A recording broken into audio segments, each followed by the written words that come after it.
Mind Control Radio, the CIA and military mind control research building the Manchurian Candidate by Dr. Colin Ross. Good morning. Welcome to the International Connection, and it's a very special show this morning. This is the beginning of a journey we're about to take on this program, a journey into a gruesome world of mind control experiments by government-financed doctors in Canada and the United States. Inhuman experiments performed on humans, children for the most part. For the next 8 months, on the International Connection, we will be airing interviews with survivors of mind control experiments and ritual abuse, lectures and interviews with therapists, researchers, and writers who are dealing with the legacy of mind control. Specifically, we'll be looking at the documented history of U.S. CIA and military mind control experimental programs, also the struggles of survivors to get compensation from the CIA and Canadian government, in particular for the government-funded mind control experiments at McGill University under Dr. Ewan Cameron. We'll be hearing the accounts of survivors of horrific experiments involving electroshock, drugs, brain implants, sensory deprivation, psychic driving, forced sleep, ritual and sexual abuse. We'll also be discussing the military and intelligence uses of mind control, including theft, assassination, and sexual blackmail using the child victims. We'll be talking about the use of creating multiple personality disorder in people for mind control purposes and its links to the multiple personality effects of ritual abuse. We'll be discussing with therapists, talking about the effects of severe trauma, sexual abuse, recovered memories, and the false memory syndrome. Many people listening may be aware of Dr. Cameron's projects at the Allen Memorial Institute in Montreal, but this wasn't the only location. The experimental projects were carried out all across Canada, and of course in the United States as well. The first segment of this radio series, Mind Control in Canada, features a lecture by Dr. Colin Ross to his colleagues about the history of the U.S. CIA and military mind control programs. Dr. Ross is a Canadian psychiatrist specializing in multiple personality disorder, currently practicing in Texas. He has researched this subject for many years and is currently writing a book about mind control. He has obtained thousands of CIA documents through the Freedom of Information Act, and through these documents, Dr. Ross is able to prove the U.S. government has been using MPD and Manchurian candidates operationally since World War II, and it doesn't stop there.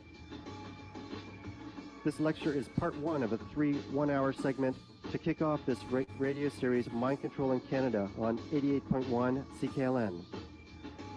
And now to Dr. Colin Ross.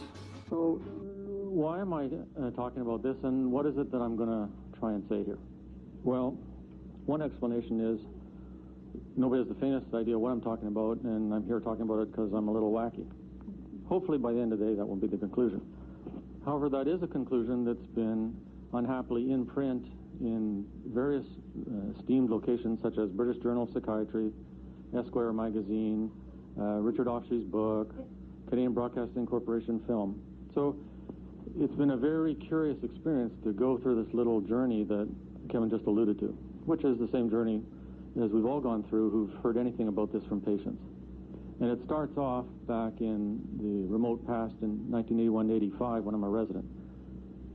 And I mentioned yesterday that in 4 years of medical school, 4 years of residency training, I had more multiple choice questions on Lesch-Nyhan syndrome, which, just to remind you, as you all know, is an inherited deficiency of hypoxanthine guanine phosphoryazole transferase. I had more questions on that syndrome in my 4 years of medical school and 4 years of psychiatry than on childhood sexual abuse. And more teaching. So then, somewhere in the course of the residency, I kind of get up to speed on dissociative disorders and connect them to child abuse and read the literature, get a little bit grounded. The avalanche of MPD cases starts for me late 85 into 86. And I think I've kind of a little bit got what's going on. And some person comes in and starts telling me about their father was killed by the mafia, and they were taken to a mafia child prostitution brothel, and then they were involved in satanic ritual stuff. So I go, gee, no books, no literature, nobody's ever heard of it, nobody talks about it, totally in outer space, no idea what to do or which way to turn. Or go to the Eastern Regional Conference, go to Chicago, find out a little bit, start getting a little bit grounded. And the first couple of cases, my personal reaction is, this sounds real, sure sounds real, could be real, pretty scary. Wonder if I should let my kids out on Halloween or not. And then the sort of basic experience is whatever percentage of satanic ritual abuse is actually real, it's clear that we got into some great big hysteria wave in society in general and in the profession. And a lot of people went a bridge or two too far on their journey, and we had to rein ourselves back in. So the time course now is, in my training, there's no sexual abuse at all. It doesn't exist. It's not relevant because it doesn't exist. Then it goes to, well, it exists, but it's not really all that relevant. And then there's this sort of outlier gadfly people who are into dissociative disorders who aren't accepted by the mainstream. Then those dissociative disorders people, from a foundation of reality that was hidden, go off into outer space on this, wasn't alien abductions, but was still outer space, satanic ritual abuse stuff. Then they sort of come back to Earth and get a little bit grounded. And next thing you know, it's all this government experiments, mind control stuff. So if you follow the pattern, what should be the case is just another hysteria wave. And the more you look into it, the more it'll just dissolve and we'll all settle down and we'll forget about it. Well, the pattern didn't work. Because when I started systematically looking into CIA and military mind control, the more I looked, the more solid reality there was there. And as you'll see, if we go through these slides and go through this talk, it's a completely different deal from satanic ritual abuse. Somewhere out there in the justice system, there may actually be objective evidence where somebody's actually busted a satanic ritual abuse cult. If there is, that information is not generally publicly available to any of us. It is a fact that we have not nailed down the existence of human sacrifice cults in North America if they exist. So it's all conjecture. Today I will prove to you, completely locked down, documented, proven, beyond dispute or discussion, that intelligence agencies have been creating Manchurian candidates and multiple personality disorder for operational use since the Second World War. This is not a conspiracy theory, this is a fact. Now that's very amazing, because if you took an opinion poll of all the psychiatrists in the American Psychiatric Association today, or you took the same poll 5 years ago, 99.99, there'd be maybe 2 outlier psychiatrists in the whole group who would say it's possible that Manchurian candidates are real. I mean, over 99% of psychiatrists would say it's fiction. We know the movie is fiction. Frank Sinatra did a good job. But there's just no way. It's absolutely impossible. This is a very, very, very strange phenomena that actually, this is now in 1996, a completely documented fact. It's a very strange sociological little development in the field of psychiatry. How could that be possible? Well, I'm going to try and explain how it's possible today. So that's what I'm going to talk about. Also, I'm going to talk about not just creating Manchurian candidates, but the whole network of mind control doctors that's involved in this and supports this, and this kind of old boy network that maintains all of this. And you'll see a whole bunch of slides with godzillion interconnections between them that I'll go into in detail. And every one of those steps, unless I otherwise specify, every one of those steps is completely documented. Absolutely objective and full. So there's something real peculiar about just the whole story. It's a very strange story. It tells us that there's something going on in our culture and in the mental health field that is hidden and secret. This is another kind of incest secret in the field of psychiatry, that all of these people who have been running psychiatry in the latter part of the 20th century are either directly or loosely connected in to a whole huge universe of covert, hidden, secretly funded mind control research. Then, as I emphasized, that's a fact. Now, why should we be talking about that at this conference? Well, it's obvious. If, in fact, experimental multiple personality disorder has been created and has been tight and hard and real enough for operational use by intelligence agencies for the last 50 years, this is something of interest to the dissociative disorders field. This is profound evidence in favor of the iatrogenic pathway to dissociative identity disorder that I talked about this morning. When I combine the expert witness experience I've had at clinically created iatrogenic DID, using the techniques of destructive psychotherapy cults and coercive persuasion, as I described this morning, when I take that expert witness evidence and see those cases created out of a base of no pre-existing dissociative disorder, and then I go to this CIA military mind control literature, my only possible conclusion is, yes, you can create full tilt DID artificially from ground zero. Also, I have to conclude that you can create any degree, complexity, permutation, combination of false memories you want. There is absolutely no limit on the quantity, complexity, reality, congruence, plausibility of false memories that you can insert into somebody's mind, wittingly or unwittingly. So they didn't tell me that in medical school. So this is a little sub-paradigm revolution in the dissociative disorders field.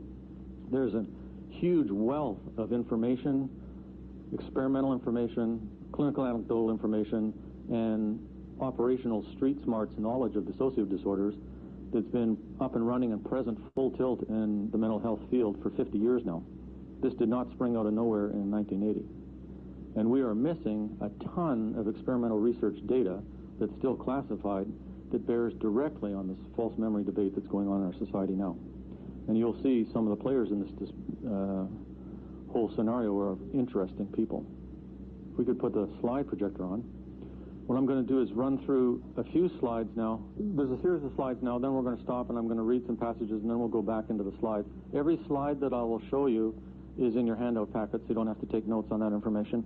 Anybody who's listening to the tape, there's also a few examples of the documentation in your materials after the slides. Anybody who has ordered the tape and wants to get that information can call me at Charter Hospital in Dallas at 1-800-255-3312 and we can just mail that to you. So the first point, I'm just going to zip through these slides kind of quickly. The first point is that there are a lot of documented, declassified mind control research programs that are completely objectively proven. They're beyond a shadow of a doubt. And I have a lot of this material, and some of it I have on order. So the first, this is CIA now. Bluebird and Artichoke were two programs that ran from 1951 to 53. And I'll read you some stuff from Artichoke in a minute. These were then rolled over into MK Ultra, which ran from 1953 to 1963. And then there's 149 sub-projects that you'll see a listing of in a second. That then was administratively rolled over into MK Search, which ran up till 1973. Contiguously with that, and in collaboration with Edgeware Arsenal, MK Naomi, which involved MK Ultra and Artichoke and Bluebird type research done abroad and nationally, ran from 1953 to 1970. And this all involves all kinds of hallucinogens and hypnosis and so on that I'll go into in detail.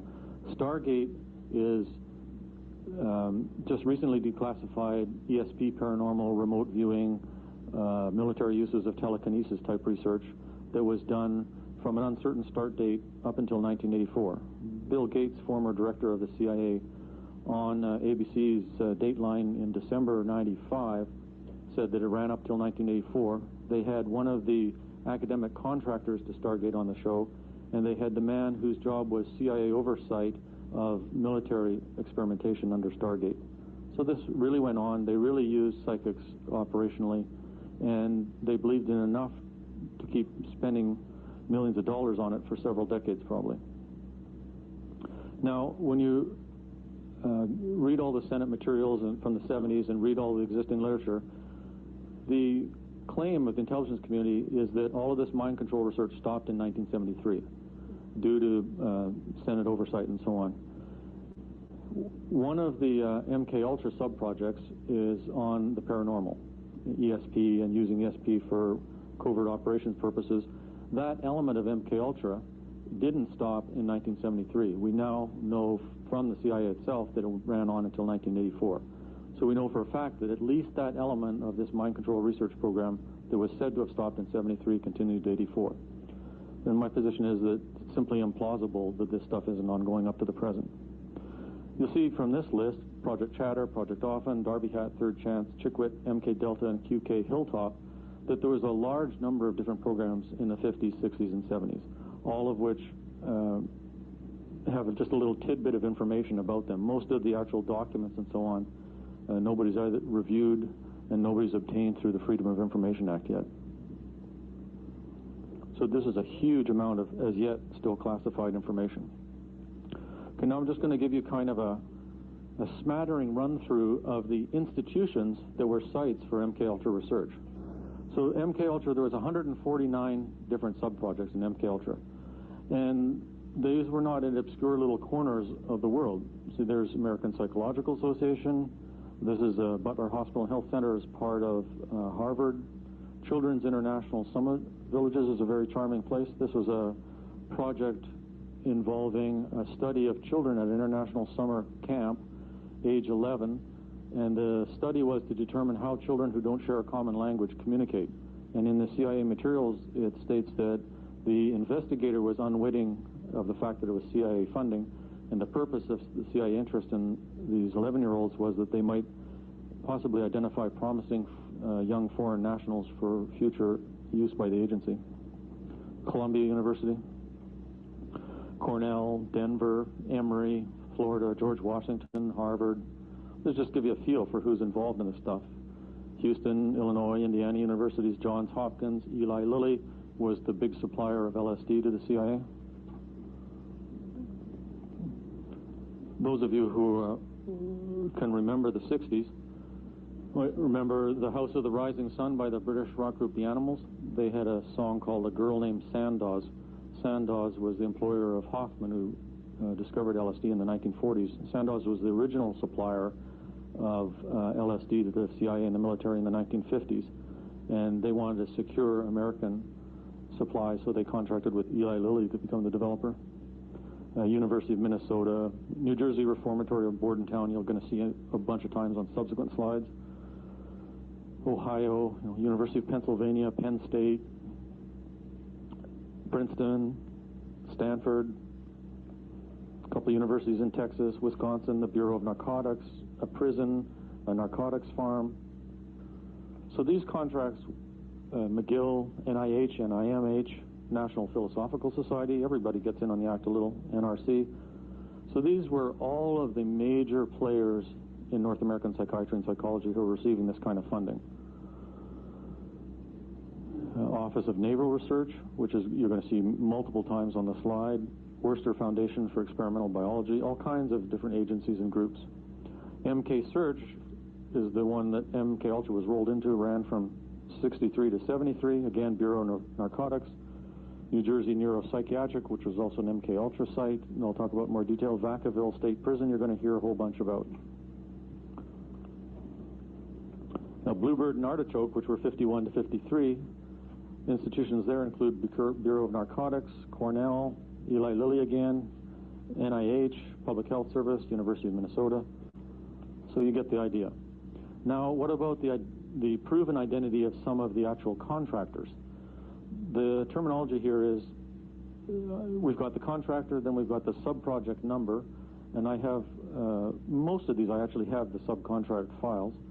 And security status TS means top secret, cleared, and UW means unwitting, because this money was usually put through a funding fund, and you'll see a slide on all the way that was all organized. So the person could get CIA money through the funding front and genuinely not know that it was CIA money. Would just think it was another foundation. So most of these people you haven't heard of, like James Hamilton and Harold Abramson and Carl Pfeiffer, but you'll hear more about them later today. But some of these people might sound a little bit familiar. Louis Jolyon West, who's at UCLA, Ewan Cameron, who was in McGill, has been written about a lot. And yes, this is Carl Rogers of Rogerian psychotherapy fame. He was actually a spook psychiatrist with top secret clearance who was on the advisory board of one of the funding fronts and received funding for psychotherapeutic research on schizophrenia. It's a very funny thing that Mr. Friendly Carl was in network. Martin Orrin, you'll hear a lot about him. These people were at the University of Oklahoma. They were doing research on street gangs. 4 of the MKUltra sub-projects were on children, and all of the investigators for those were unwitting. Martin Orrin's top secret clearance status. Maitland Baldwin is a neurosurgeon who did stuff on monkey brains.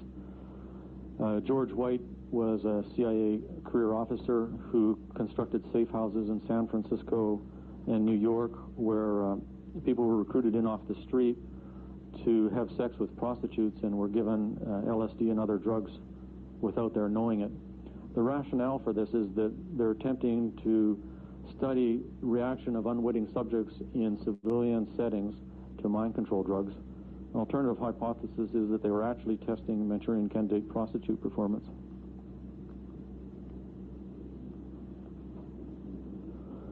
Harold Wolf was at Cornell. Raymond Prince I've corresponded with. He's an unwitting guy who did research amongst the Yoruba in Nigeria on their folk healing practices. R. Gordon Wasson, I was a little bit unhappy to see him on the list, but relieved to see he was unwitting because I read a book of his called Soma, Divine Mushroom of Immortality, a long time ago, which is a very interesting book on fly agaric, which is that little red toadstool with the white flakes on it. It's technically called Amanita muscaria. And the use of that by circumpolar shamans is very interesting history. John Mulholland's actually a magician. And when you go through all these documents, all these names are whited out. You've got to piece it together from here and there, and it's a great big story trying to track it all down, except they goofed up. John Mulholland's name was not whited out once. Yeah, not ascertained, right.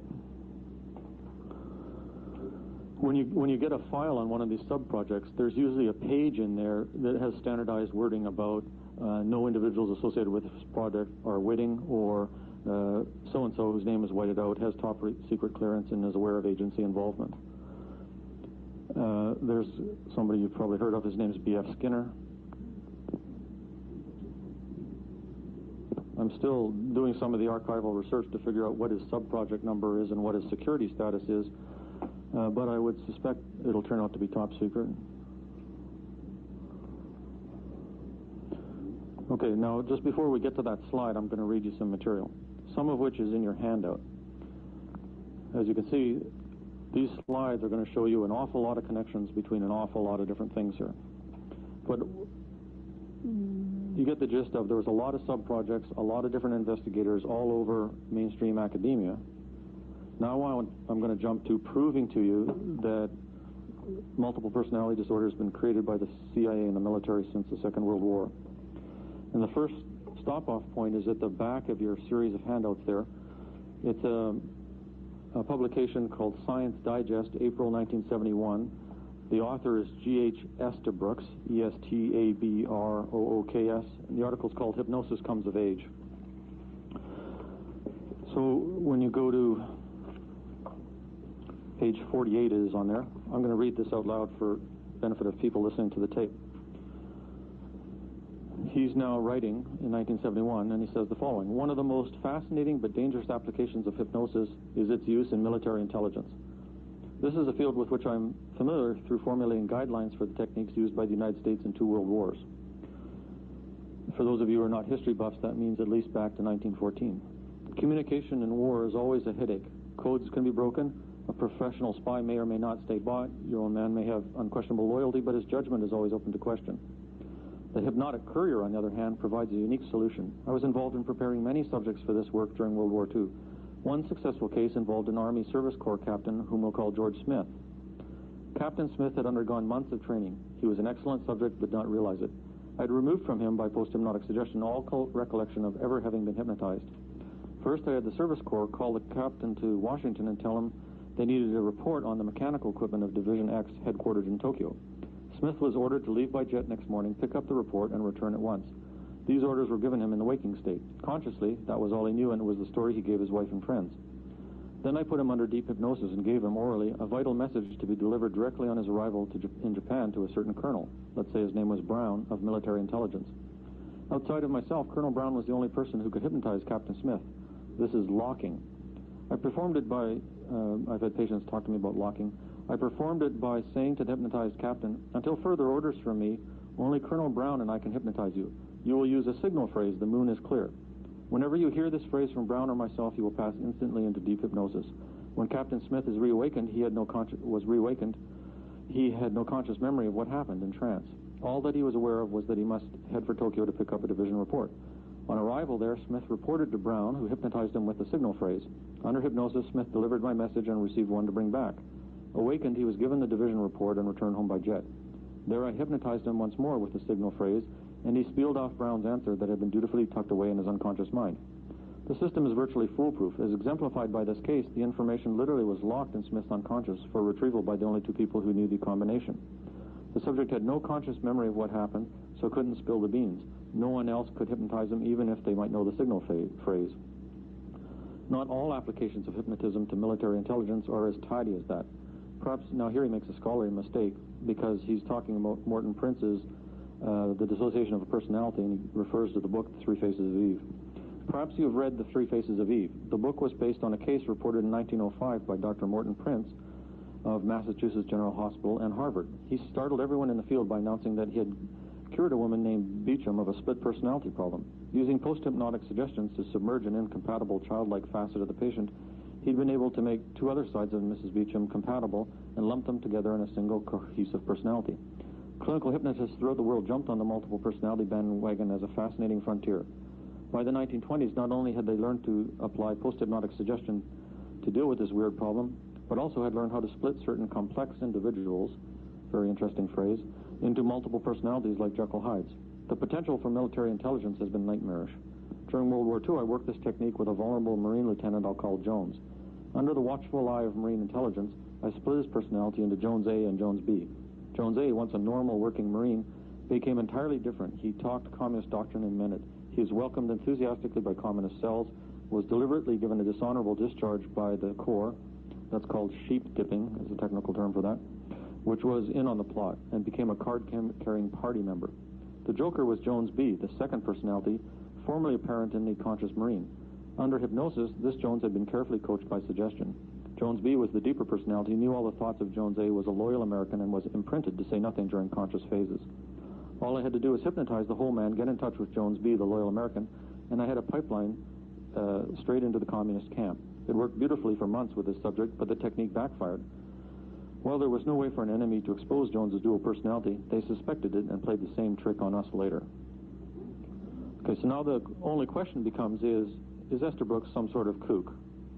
Maybe he didn't really do this, maybe he's grandiose or delusional or just bullshitting or whatever. So let's take a look at who G.H. Estabrook is. How are we going to do that? We're going to talk to a JFK assassination researcher who tells us that Estabrook's personal papers are all at Colgate College in Hamilton in upstate New York, that there's a whole bunch of boxfuls of all his personal papers, his correspondence and files and so on. So what we'll do is we'll send our secretary up there for 5 days to go through those 17 boxes, which are unindexed, unresearched, and unpublished in any form, and then we'll request a bunch of that material to be photocopied. We'll bring it back to our office in Richardson, we'll look at it, and then we'll talk about it in Orange County later on. And what we find is G.H. Estabrook was born in Newfoundland in Canada, so he's always suspect because he's Canadian.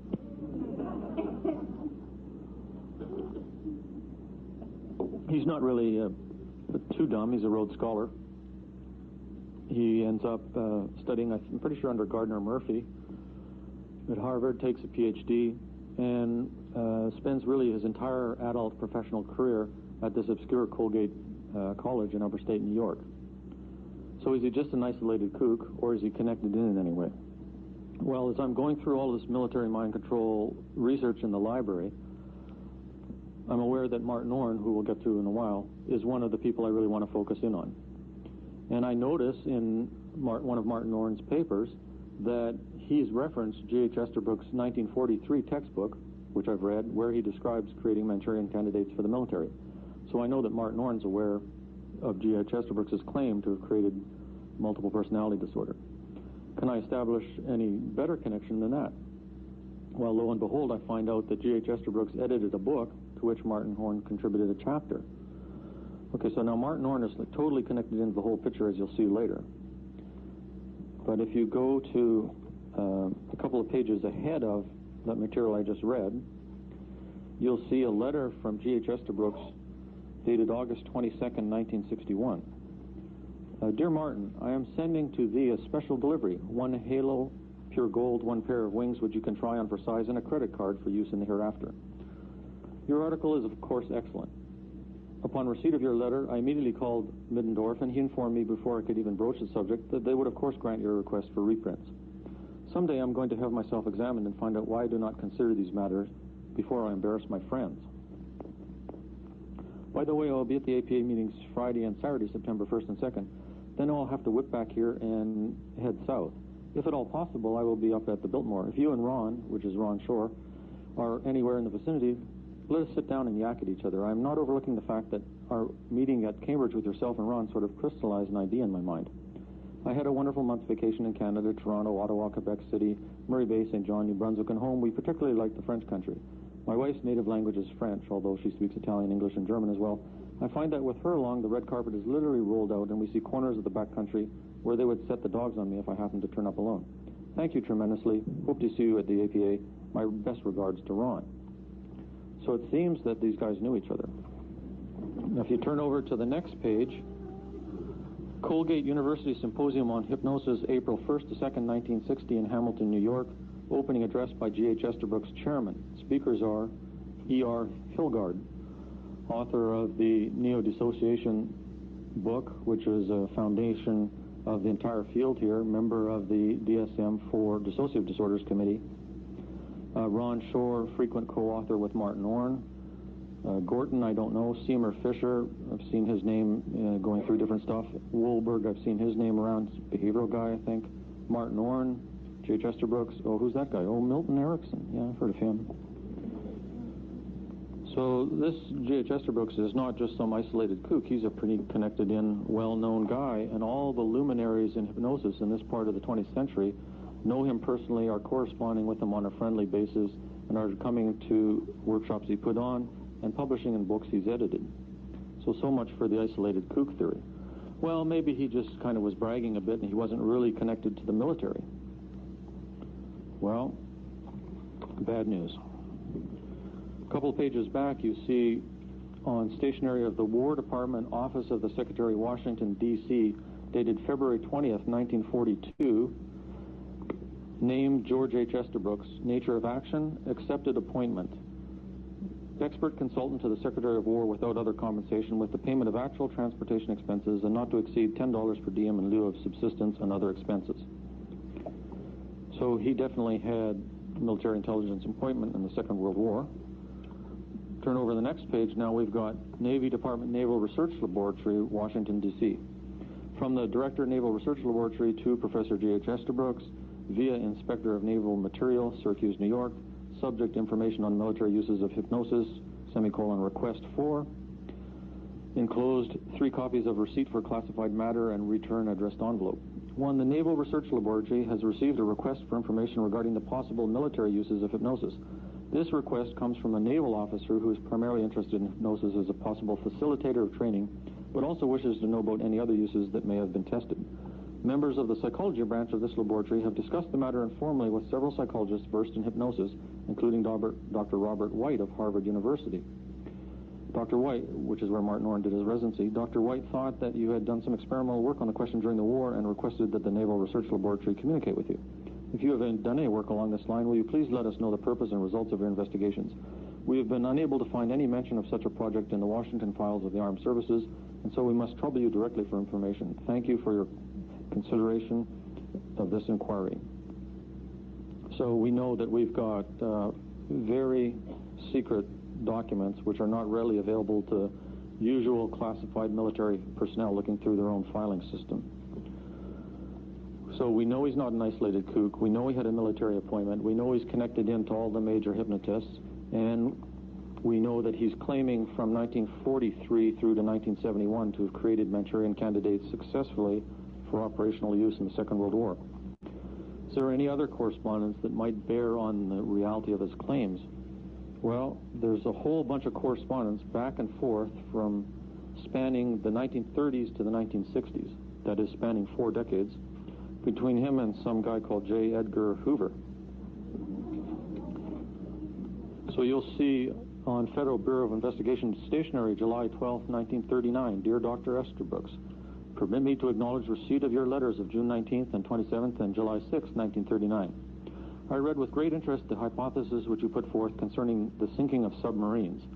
I realize, of course, and this was a military use of hypnosis scheme for sinking submarines, I realize, of course, that you are only suggesting things that could conceivably happen upon the basis of your experiments and the experimentation of others, and you're not suggesting that such a situation actually did occur in any of the recent submarine disasters.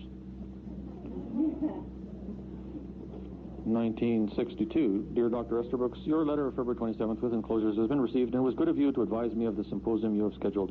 I appreciate your inviting us to participate. However, the pressure of official business will not permit me to designate a representative to attend. Now, in between those two letters, there's massive correspondence back and forth between J. Edgar Hoover and Esther Brooks. There's visits of FBI personnel to S. Brooks. There's many military and FBI psychological warfare personnel attending various workshops and symposia of Esther Brooks. And there's overt discussion of offenses, uses of hypnosis in clandestine operations. So from this, I conclude that probably J.H. Estabrooks actually did create multiple personality disorder in the Second World War, and an awful lot of people knew about it. Okay, well, maybe it was just J.H. Estabrooks and that was the end of the story. We got to have some other body of evidence that indicates that this continued beyond the Second World War. And this is material that's not in your packet, that's from this Operation Bluebird and Artichoke, CIA mind control research from 1951 to 53. And I'm just going to read you some Artichoke and Bluebird documents that I obtained through the Freedom of Information Act. A lot of stuff is whited out, so I'll just say a blank whenever it's necessary to do so. To the files. On 6th April 1954, Tuesday, SI and H, I haven't figured out what SI is, H means hypnosis, experimentation, and research was carried on in Building 13 with the following subjects present: Mrs. Blank, Blank, and Blank, in addition to Messrs. Blank, Blank, and Blank attended in a consultant capacity. One of these misses was age 19, according to the documents. The session opened with a slow induction for all hands and then a subsequent reinduction for Miss Blank to enable her to reconstruct a strange dream she had had the previous week.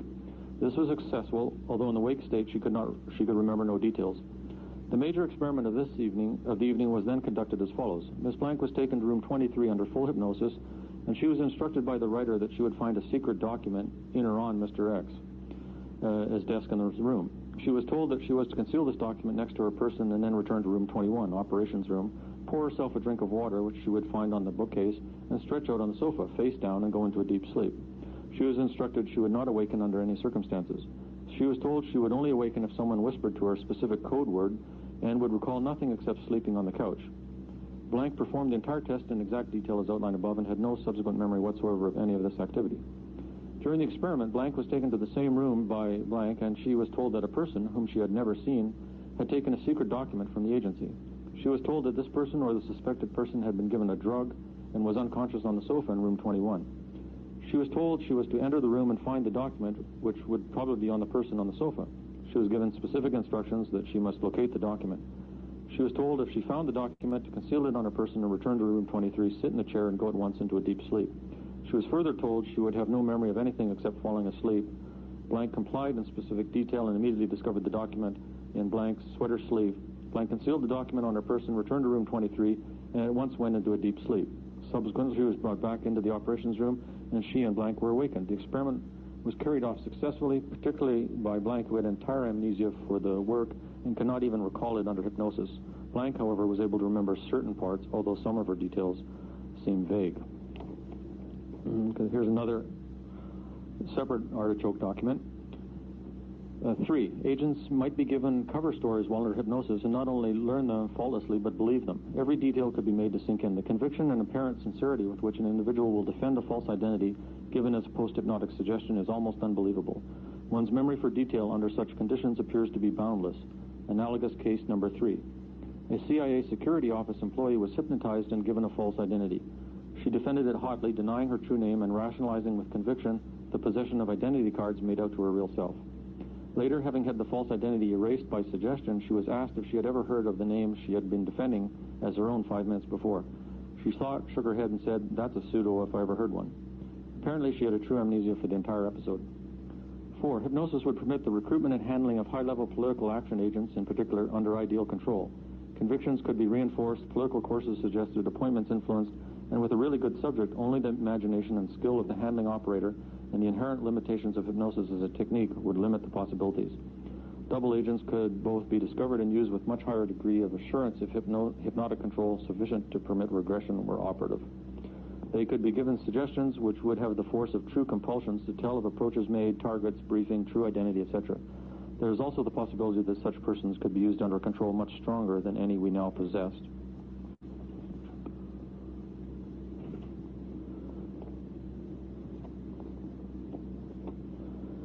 And now, so that's experimental use. It's clearly creation of Manchurian candidates. There's no question whatsoever. This is now operational use on the United States. 2, Director of Security. This is not Manchurian candidates, but it's use of sodium amytal and hypnosis for creation of amnesia barriers and deliberate insertion of false memories. 2, Director of Security via Deputy Director of Security via Chief Security Research Staff from blank. Subject, report of artichoke operations 20 to 23 January 1955. Between Thursday 20 January and Sunday 23 January 1955, the SO, which means Security Office Artichoke Team, conducted a special operation blank. In the opinion of team members and participating case officers of the blank, the artichoke operation was successful. Details follow. It should be noted at this point that because these operations were the first artichoke operations undertaken in the United States, which is a violation of the CIA's charter, the full names of those participating are omitted from this report and will not be revealed without consent of the Security Office. First names, titles, or pseudonyms will be used throughout this report. In view of the highly sensitive nature of the artichoke techniques, and in view of the fact that this was the first artichoke operation carried out in the United States, the operation was conducted blank.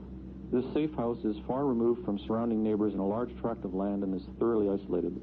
A limited and security-cleared household staff maintained functions of the house, and messing was by unwitting blank. Actual artichoke operations were, as usual, carried out in a special area on the second floor of the house, and neither the household staff nor the blank were permitted in the area during any of the processing.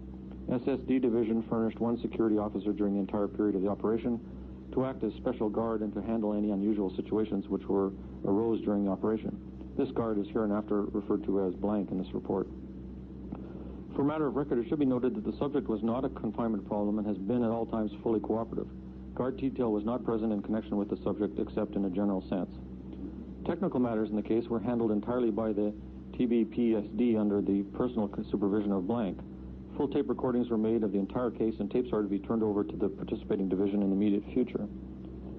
It should be noted that during this particular operation, a special device was used in conjunction with the recording. This device, which is easily concealable, worked with remarkable efficiency, and at no time during the entire recording was there any break due to technical failure. It should also be noted that a complex two-way transmitting-receiving unit was again used in this artichoke operation. Cover for the actual operation followed standard procedure. The subject was informed in general terms that before being sent for further work, it was necessary that certain tests be made on him physically and psychologically for our protection as well as his. Hence, a complete physical and psychiatric psychological examination was required. The subject readily accepted this medical cover, and the artichoke technique was introduced easily and with full consent of the subject. The case. Prior to the actual commencement of artichoke operations, a number of conferences had been held with the various participating personnel involved.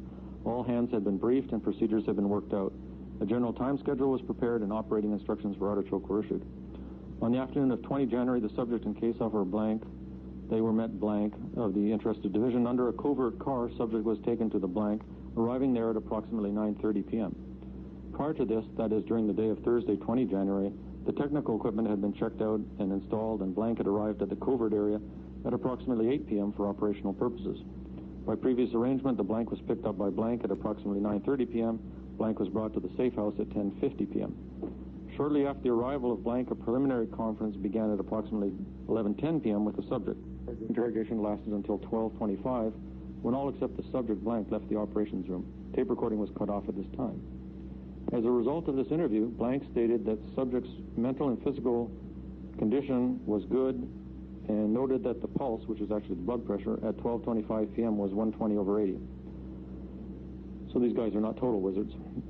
The doctor also commented he had noted an increased amount of talk after a drink of whiskey, and although there was some nervousness present, it was not excessive. Blank stated he had given subject 2 grams pentobarbital to use in assisting the subject to sleep, and it was later confirmed the subject had taken these prior to going to sleep.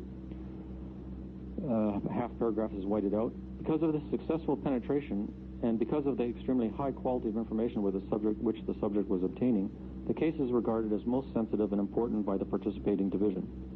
Since the subject's information had been checked and cross-checked many times by the operating division's case officers, and division was of the uniform opinion that the subject was fully legitimate and fully cooperating with our efforts. They, however, desired Artichoke to give added assurance to the subject's story and to help them determine absolute suitability for further use of the subject in his work.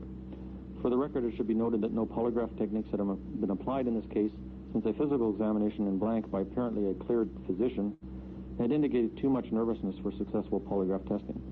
Following established patterns and using medical cover as explained above, the blank began the physical psychological examination at 10 a.m. on the morning of Friday, 21 January.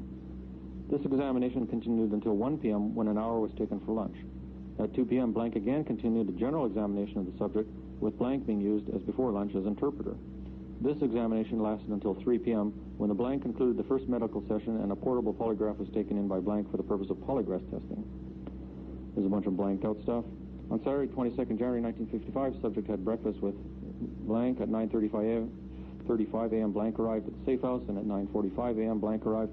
At 10:35 a.m., the subject, again with blank acting as interpreter, was examined briefly by the blank.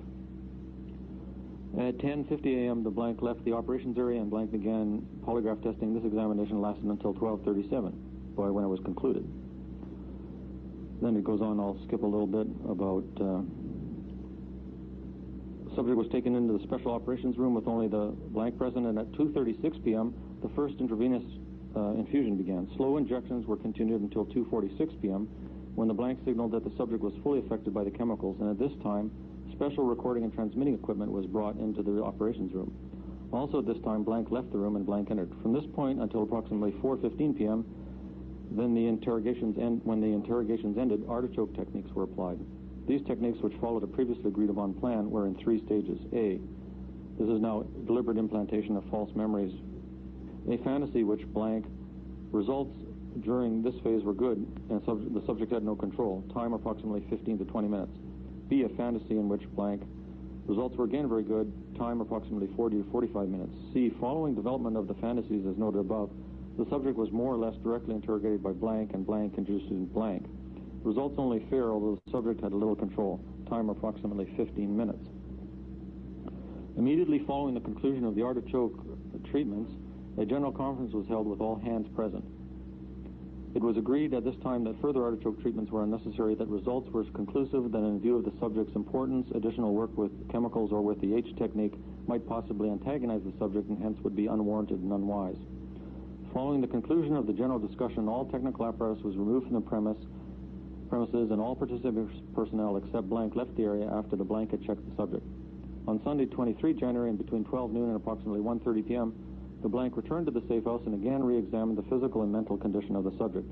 At this time, the subject reported he had slept fairly well, but he had a persistent headache. The blank pointed out that the headache was a natural consequence of the, quotes, examination, quotes, and it would gradually disappear. In addition, the blank wrote a prescription to be picked up in another name, which was for future use of the subject as a general sedative. At 1:50 p.m. approximately, blank left the safe house and subject was turned over for handling to case officers of his participating division. Conclusions. In the opinion of the artichoke team, the operation was profitable and successful. In this case, the subject was aware that he had been given certain types of solutions, but as to what he had been given or amounts given, he had no knowledge. Checks were made by blank, and later blank apparently indicated that the subject, although not having specific amnesia for the artichoke treatment, nevertheless was completely confused and memory was vague and faulty. This vagueness and failure of memory was intensified by the blank explanation that the subject had been dreaming, an opinion which it appears the subject shared, at least in part. So that's obviously operational use of sophisticated mind control, amnesia-inducing, and false memory implanting techniques in the United States in the 1950s by the CIA. As part of a broad program of mind control research, experimentation, and operational use, which included the creation of Manchurian candidates. So this is why I say that I conclude that it's an established fact that the CIA and the military have been creating Manchurian candidates for operational use since the Second World War, at least into the 1950s, and that it's not plausible denial in my mind to claim that it all stopped in 1973. Okay, so how did this whole network get constructed, and how does it work, and how is it supported? Well, we're going to take several steps beyond Oliver Stone in terms of level of conspiracy theory, but that's not the point of the talk. The conspiracy theory is interesting to get into, but what I actually believe is that there isn't a conspiracy. I think that the intelligence community is itself a polyfragmented entity with DID, and that there is no single executive host function, and that there is no little room where everybody's got it all planned out and under control, that it works as sort of a neural network with no executive host function, and that these old boys talk to these old boys who know this, who don't know this, who know that. So it's this kind of network model, and that's what you see in the slide. And all these slides are going to look like this. So I'm going to walk you now through all of the interconnections in this network, as I said, all of which are documented, and tell you about some of the history, and talk about some of the ethical problems that arise. So as a matter of general background now, this slide is called Funding Fronts for CIA Mind Control Research. MKUltra, you've already seen, was from 1953 to 1963. The major funding fronts for MKUltra were the Human Ecology Foundation that Carl Rogers was on the board of, the Josiah Macy Jr. Foundation, and the Geschichter Fund. Charles Geschichter is one of the MKUltra contractors himself. So what would happen is the CIA would have its budget. It would pop money over the Human Ecology Foundation. The Human Ecology Foundation would put out a call for grants, and people would then submit applications. So it looks like a normal funding foundation. And some people were, as I said, were unwitting and just thought they were applying for a grant. And other people knew perfectly well that it was a front. The technical term for these kind of fronts is a cutout. So Human Ecology, Josiah Macy Jr. and Geschichter were CIA cutouts. Now, this Geschichter Fund was interesting. One of the MKUltra projects that they funded was construction of the Gorman Annex George Washington University Hospital in Washington. And since you have to remember that the military and the CIA are federal bureaucracies. So you anticipate the behavior of federal bureaucracies in general when you're looking into their history and operations. So what they did was, through MKUltra, they funded to Geschichter, who then funded out to the contractor money to build the Gorman Annex as an addition to the hospital.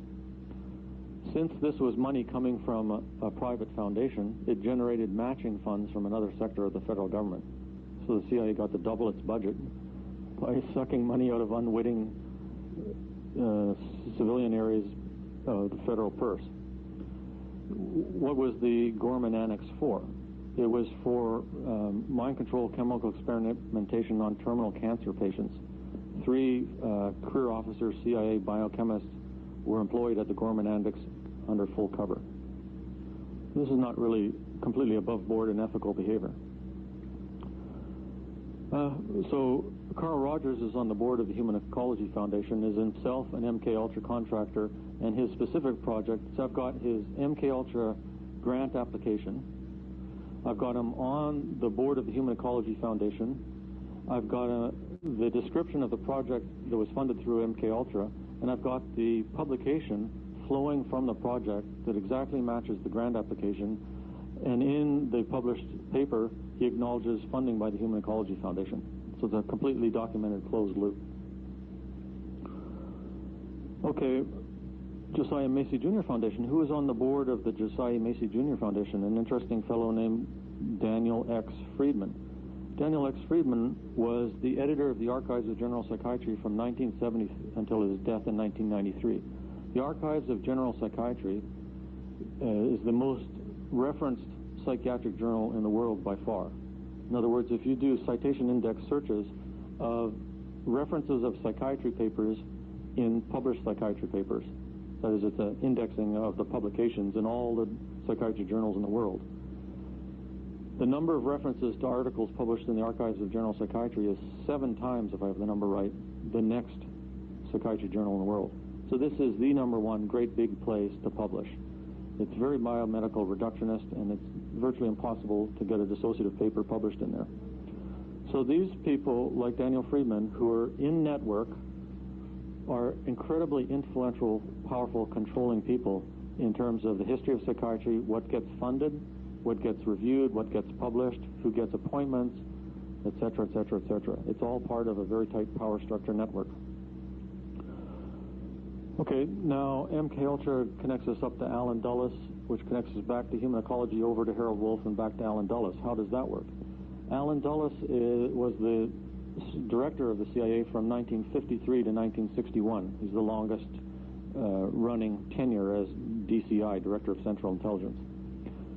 In the Second World War, he was employed by the OSS, Office of Strategic Services, which was the precursor of the CIA, which was run by a guy called Wild Bill Donovan.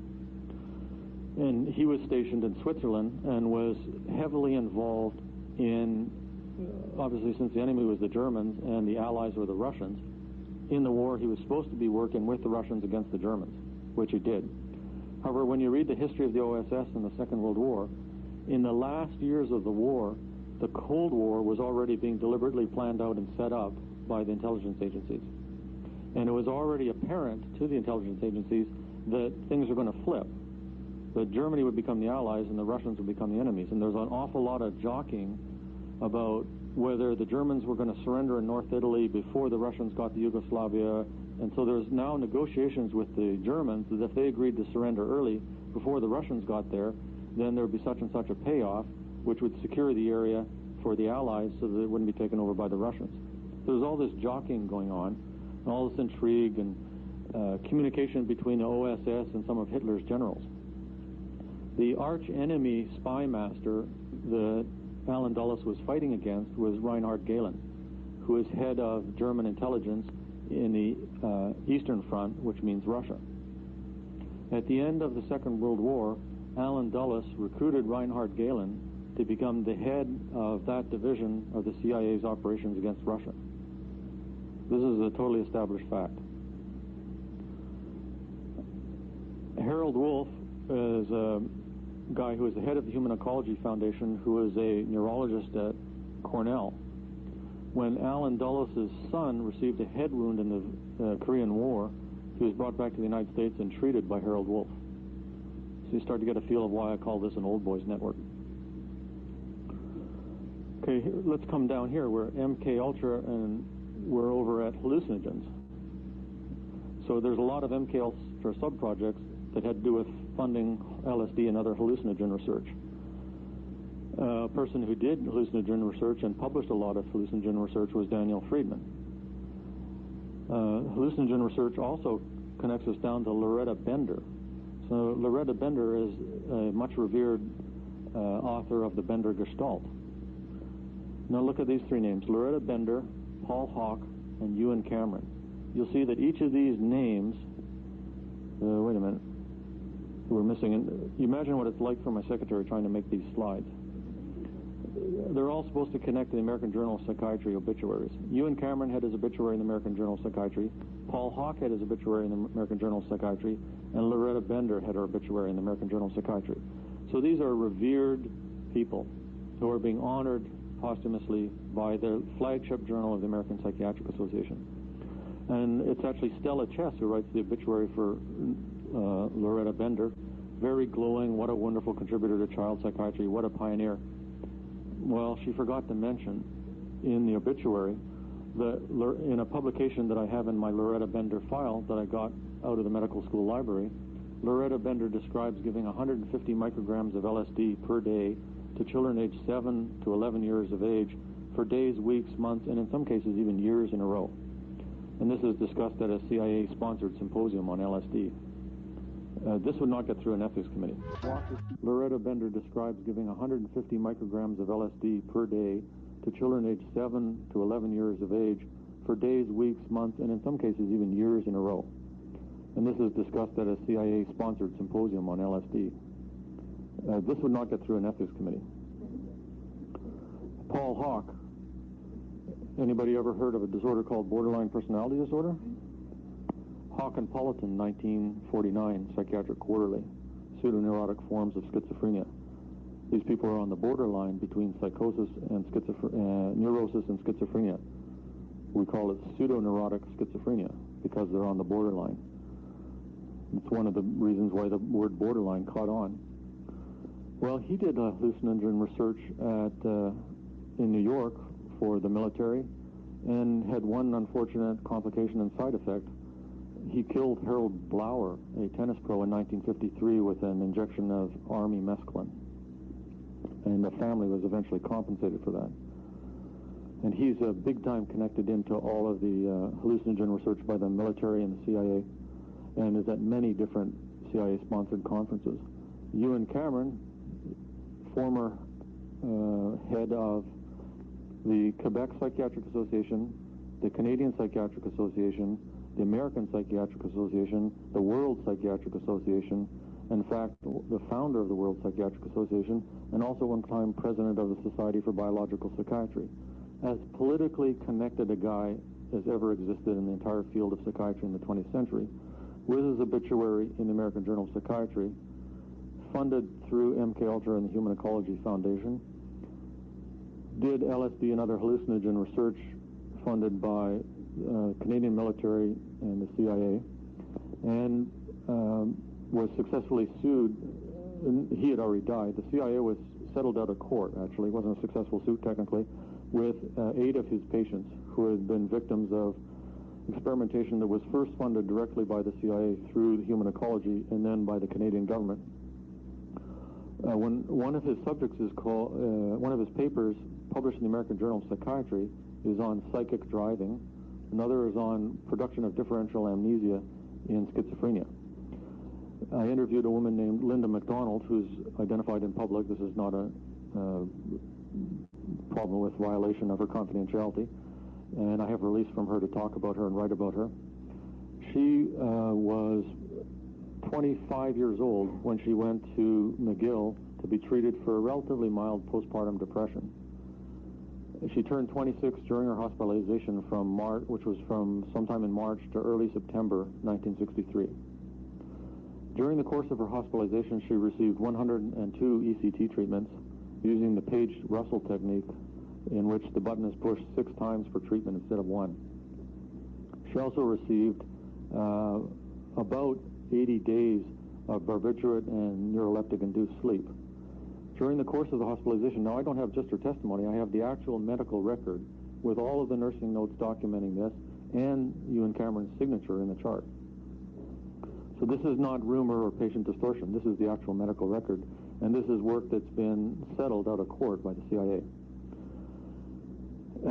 She comes in as a normal, somewhat depressed person who, on my interview, I would say she probably had DDNOS before she was admitted. She gets regressed back to incontinent of urine, incontinent of feces, totally disoriented, unable to state her own name, the year, where she is, recognize her children, recognize her husband. She gradually comes out of this. At the time of discharge, she's sent home to live with her husband and children, resume normal sexual relations with her husband. She doesn't know how to drive a car, read, cook, use a toilet. Not only does she not know exactly what sex is all about, and she's not exactly sure who her husband is, she doesn't know what the concept of a husband is. So she neuropsychologically pulls out of this over months, and several months down the road, she's at the point where the full-time homemaker has taught her how to scramble eggs. She was a fully competent housewife and mother before this. When her children go out to play on the street, she's unable to remember 30 seconds later where they are. So she puts a map of the neighborhood up on the wall and puts pins in the map to keep track of where her kids are playing. Otherwise, she goes into a panic and doesn't know what's going on. By about a year, she appears to have made a full neuropsychological recovery, and when I interviewed her several years ago in Vancouver, she appears to be neuropsychologically intact and to be suffering from no active psychiatric disorder. The problem is that she can't remember anything from the time she left the hospital back to birth. So this is CIA and Canadian military funded research to totally wipe out somebody's memory, which is very successful. In the published articles on psychic driving and creation of differential amnesia and schizophrenia, the claim is that if you have somebody who's been delusional for the last 5 years and you give them this, quotes, regressive ECT, regress them down to total infantile incompetence, and bring them back up, And while you do that, you play a lot of tape loops, so they listen to these looped statements over and over and over and over and over, hundreds and hundreds and hundreds of times a day, that they will come back to their normal waking state, and they will have specific amnesia for the time during which they've been delusional and for the delusional material, and their schizophrenia will then be cured. So this is very careful, deliberate research to produce specific amnesias and total global amnesia. So we would certainly want to honor that man in the American Journal of Psychiatry. So this is how the funding was set up.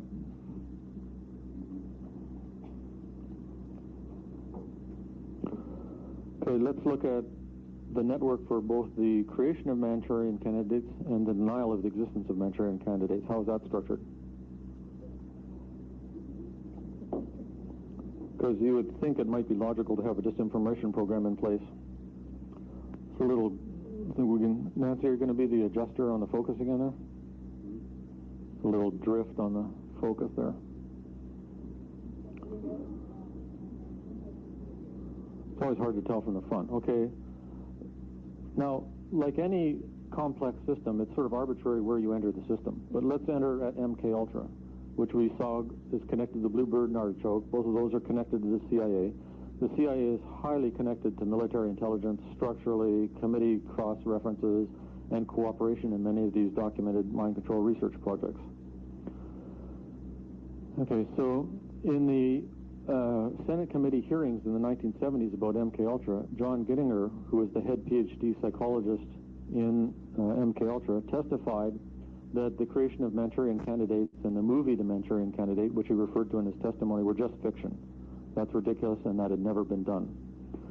But we see that MK Ultra, on which he was the lead psychologist, was actually the administrative rollover from Bluebird and Artichoke, and we've just read material in which they explicitly are describing clear creation of Manchurian candidates, so it's not possible that he didn't know that. So the options here are either he was so out of it that he didn't realize that that was Manchurian candidates that were being created there, or he was somehow administratively out of the loop and never even looked at the Bluebird and Artichoke documents, which is fairly unbelievable, or it's deliberate disinformation. Well, let's go from the CIA up here to military intelligence over to Estabrooks. Okay, we've got Estabrooks actually creating Manchurian candidates. So that's Manchurian candidate creation, which goes back to Bluebird and Artichoke. So we've got that loop already discussed. Let's hop from CIA to Martin Orne. Well, we saw in the original list of MK Ultra consultants that Martin Orne was funded through that and had top secret clearance. When you look at Martin Orne's CV, he lists in his CV numerous military intelligence funding sources, virtually all branches of the military, and he, in his publications, cites funding by Air Force, Army, I'm pretty sure, Office of Naval Research, etc., and human ecology. He also, a reliable source informed me that he also consulted the National Security Agency. So he basically consulted with all branches of the military, intelligence and civilian intelligence network. He also has taken the position since at least 1984 in public that multiple personality disorder is almost all of the time a iatrogenic artifact. And he's debated this vociferously at the APA annual meetings from 1988 on, and has published a lot of discussion and commentary on this in the International Journal of Clinical Experimental Hypnosis. So his basic position is that MPD is created by the therapist. Now, why would he think this and believe this, given that he's totally connected into military intelligence? He's one of the leading experts in hypnosis. He's a friend of, correspondent of, he's edited by, and he references G.H. Estabrooks, who is also one of the leading hypnosis experts at the same time, also is tightly tied into military intelligence. And Estabrooks knows those other people like Milton Erickson and Hilgard, who are all totally interconnected by their common work and references. Well, Martin Orne might believe that all these civilian DID cases are actually iatrogenic DID because that's the universe he's grown up in. He can't step out aside his own knowledge of the creation of Manchurian candidates by the military to conceive of the idea that it might arise naturalistically. So it's basically projection or lack of intellect. It's unlikely to be lack of intellect because Martin Orne does not lack intellect. The fact that he was too dumb to get it is totally implausible because he's a very bright guy. So that explanation we can rule out. And the other explanation is deliberate disinformation. There's no way to discriminate between those hypotheses or test them with the available data. Okay, so Martin Orne says that DID is iatrogenic. Oh, what's this thing over here? FMSF. False Memory Syndrome Foundation. Well, isn't this funny? Martin Orne is on the scientific advisory board of the False Memory Syndrome Foundation, and the False Memory Syndrome Foundation clearly promotes the idea that DID is either almost entirely or 100% entirely an iatrogenic artifact. Where does that take us down to? Oh, that takes us to Manchurian candidate denial, okay? That's done specifically by Richard Offshee, who is a scientific advisory board member of the False Memory Syndrome Foundation, in his book, Making Monsters, where he ridicules me as a CIA conspiracy nut who believes that the CIA has been creating multiple personality disorder, which in fact is a documented fact. Here we are. Let's skip back to here. We're at the CIA, and we're at MK Ultra. We're missing another connection here. We should go MK Ultra to Jolly West, but CIA connects to Jolly West because he was funded under MK Ultra to study the psychobiology of dissociation. Will probably go down in history for being the only person to kill an elephant at Oklahoma City Zoo with LSD. Well, Jolly West is going to show up on a bunch of subsequent slides. So what we're looking at is two-dimensional slices of a three or n-dimensional space. So you're going to see Jolly West connects out to here and off the screen and up and down and around the back of the screen and so on. One place that he connects is here to here. Now, where did he start off in his professional career? He started off as a top-secret cleared guy for the Air Force who interviewed the American pilots who came back from North Korea having been captured and brainwashed by the communist Chinese. These were people who were real good Americans, who were flying jets, who got shot down by the communist enemy, who went to prison as POWs and came back as communists. Have we ever heard of anything like this before in our lives? This is the creation of a new identity and suppression of the old identity and all its allegiances through mind control, coercive persuasion techniques. These American pilots were Manchurian candidates of a sort, without full amnesia for their previous identity. So they were kind of a DDNOS level Manchurian candidate as opposed to a full DID level Manchurian candidate. And he was one of the guys who interrogated them, understood them, wrote about them, and wrote about how to arm future military personnel against such interrogation. Robert Lifton also had top-secret clearance from the Air Force to interview these downed American pilots. And there's several other people in the group there, including Margaret Singer, who wrote the book Cults in Our Midst, which I talked about as the foundation for the iatrogenic pathway to DID. She had top-secret clearance to interview these pilots as well. Margaret Singer publishes with Jolly West, and Margaret Singer publishes with Richard Offshee, who is an expert on coercive mind control and cult persuasion techniques. So that's real funny. Okay, let's go to military intelligence, over to False Memory Syndrome Foundation. Who's that guy? Oh, what's that say there? Oh, it says Paul McHugh. Who's Paul McHugh? He's the guy who says that, who's chairman of psychiatry at Johns Hopkins, who says that 100% of cases of DID are iatrogenic, and says that all the dissociative disorders units should be shut down. And he's on the advisory board of the False Memory Syndrome Foundation. He connects the DID as iatrogenic. He connects to Johns Hopkins because he's the chairman of the Department of Psychiatry there.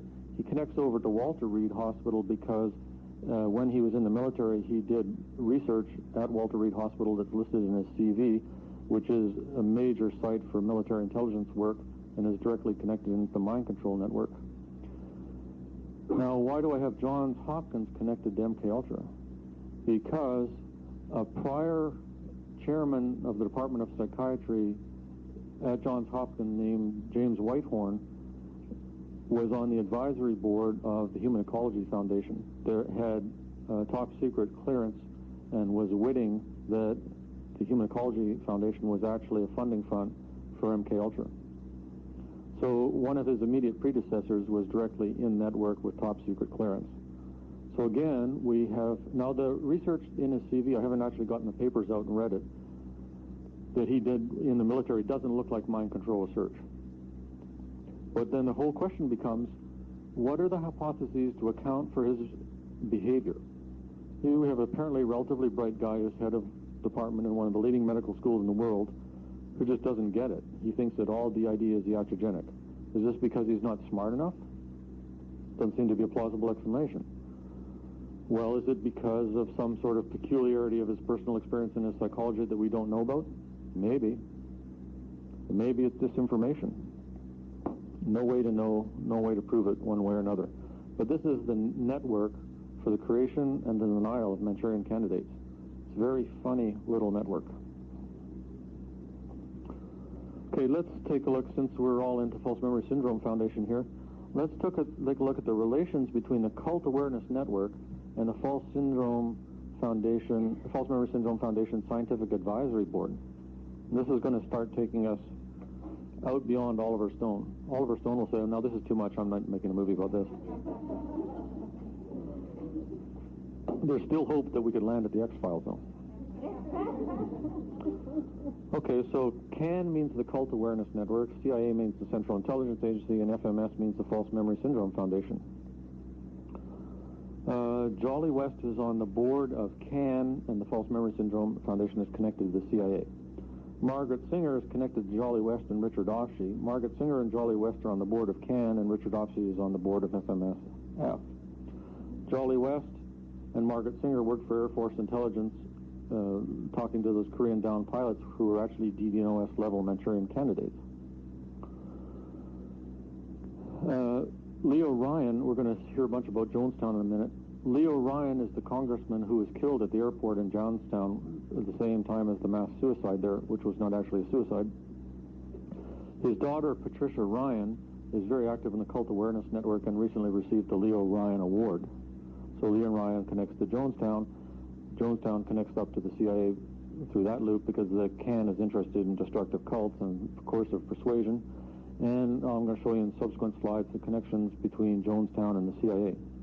Jonestown connects down to, obviously, expertise in cult coercive persuasion techniques. Jim Jones was a big expert.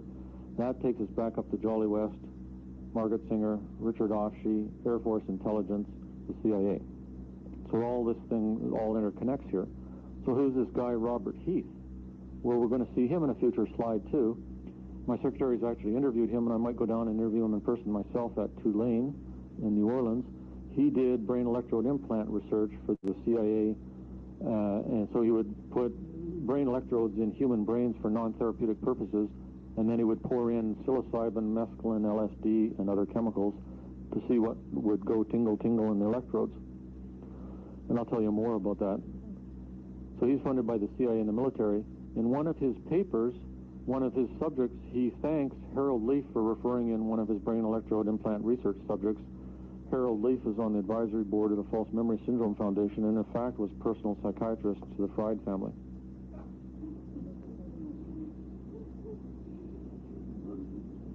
And all these guys know each other. I'm just giving you kind of a sketch of how this thing is constructed. Okay, so let's now take the step beyond Oliver Stone. This is the connections between Jonestown and the CIA. This is based on references that are in, I think it's the next slide, if I remember right.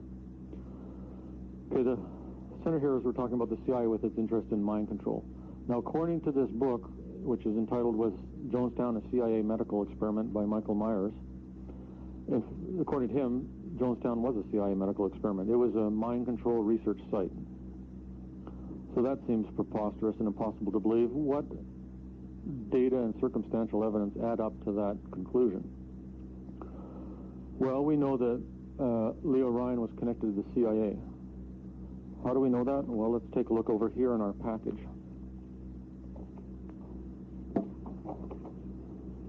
We'll go back a few pages back from Hypnosis Comes of Age article.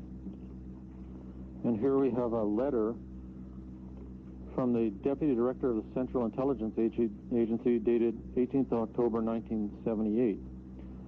Honorable Leo Ryan, House of Representatives, Washington, D.C. Dear Mr. Ryan, thank you for your letter of 27 September to Admiral Turner requesting confirmation or denial of the fact of CIA experiments using prisoners at the California Medical Facility at Vacaville.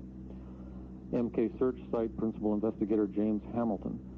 It is true that CIA sponsored, that's coming from me for somebody listening to the tape, not from the letter. It is true that CIA sponsored testing using volunteer inmates was conducted at that facility. The project was completed in 1968. A report setting forth the details of that testing has been released to the authorities at Vacaville and to the public.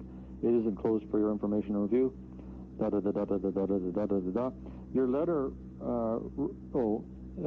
the research, it says at the end of the paragraph, was related to learning enhancement using a well-known non-hallucinogen magnesium pemeline, which is Silert, which is used for ADD.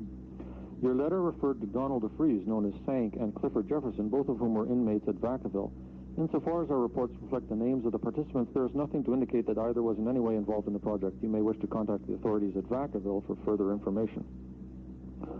So Leo Ryan was corresponding directly with the CIA about some of its mind control research.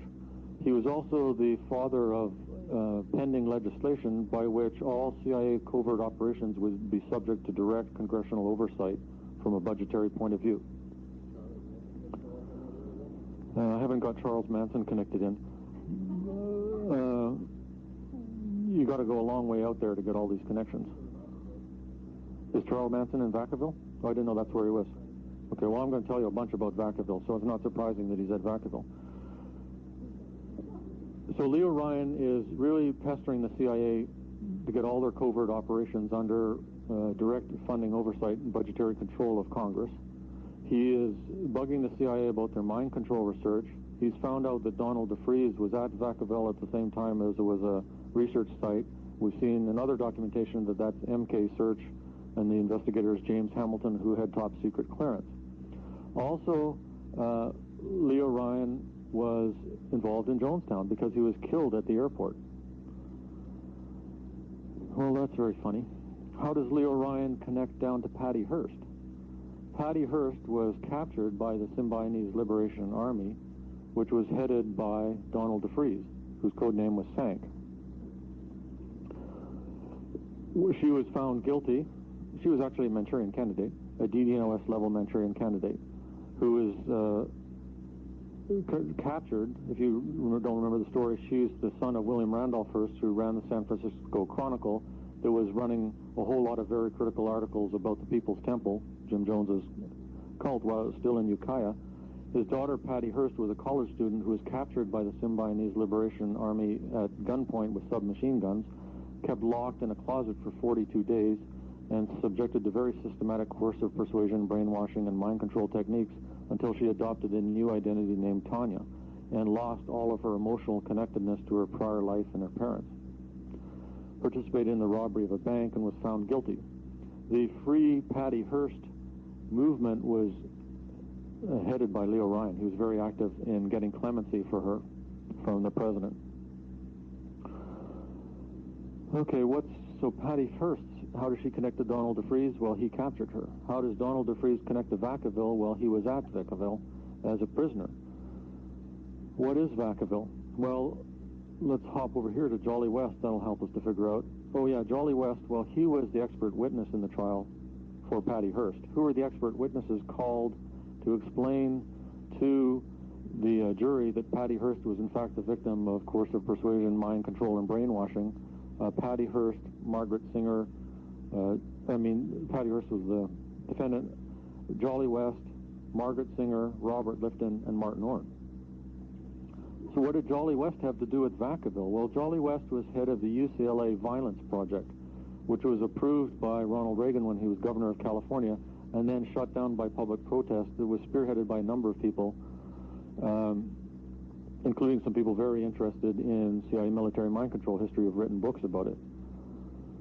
Well, the UCLA Violence Project, you're going to see in subsequent slides, but it included research and experimentation that was going to be done at Vacaville Prison, where they had the Maxi, which is the maximum security place for the most freaked out, behaviorally disturbed, psychotic, psychologically difficult inmates in the California prison system, which included Donald DeFreeze and Charles Manson, we hear. Well, okay, Donald DeFreeze, who's Colston Westbrook? Okay, according to a book on the Phoenix program, which was the CIA's covert operation in the Vietnam War for killing 20 VC infrastructure non-military personnel, headed by William Colby, future director of the Central Intelligence Agency. According to that book, Colston Westbrook was a CIA Psy-war expert in Vietnam who came back to the United States to Vacaville prison under cover of the Black Cultural Association and used behavior modification techniques on Donald DeFreeze and gave him his codename Sank and devised the seven-headed logo of the Symbionese Liberation Army.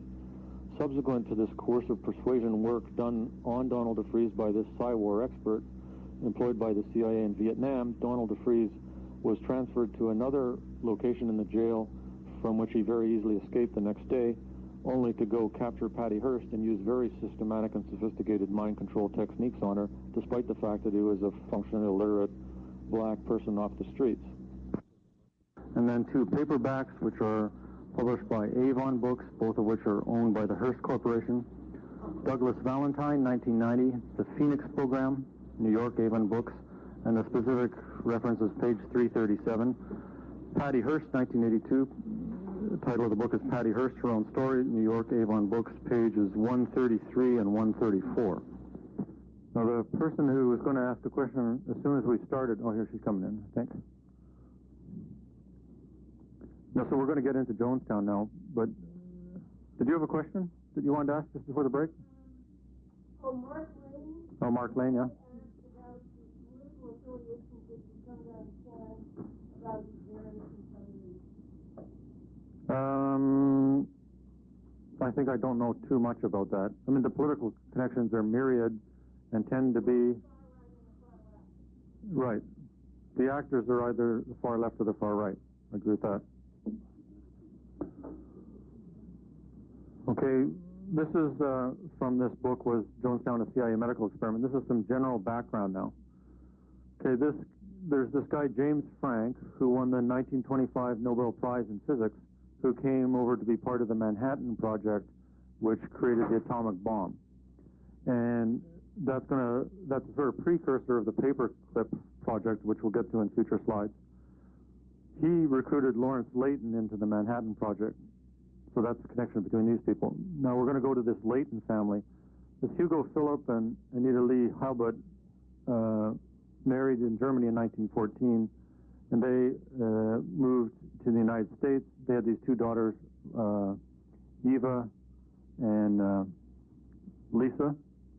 And these are their, this is Lisa's birth date here.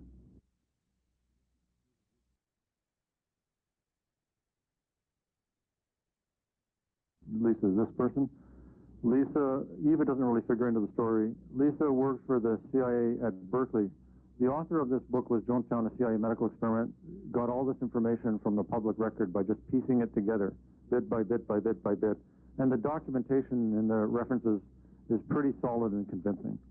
So she worked for the CIA at Berkeley, and her job at the library, her job was to keep track of all the left-wing literature taken out of the library and the names of the people who took those books out and report that to the CIA. Berkeley's got a lot of really top-notch people at it, such as Richard Offshee. Lisa married Lawrence Layton, who was recruited to the Manhattan Project by James Franck.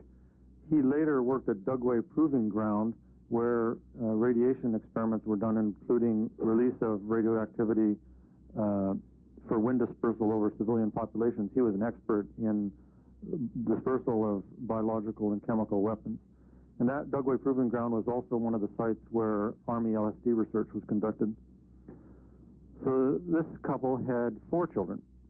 Deborah, who married Phil Blakey, she almost murdered him. Lawrence Jr., Annalisa, and Thomas.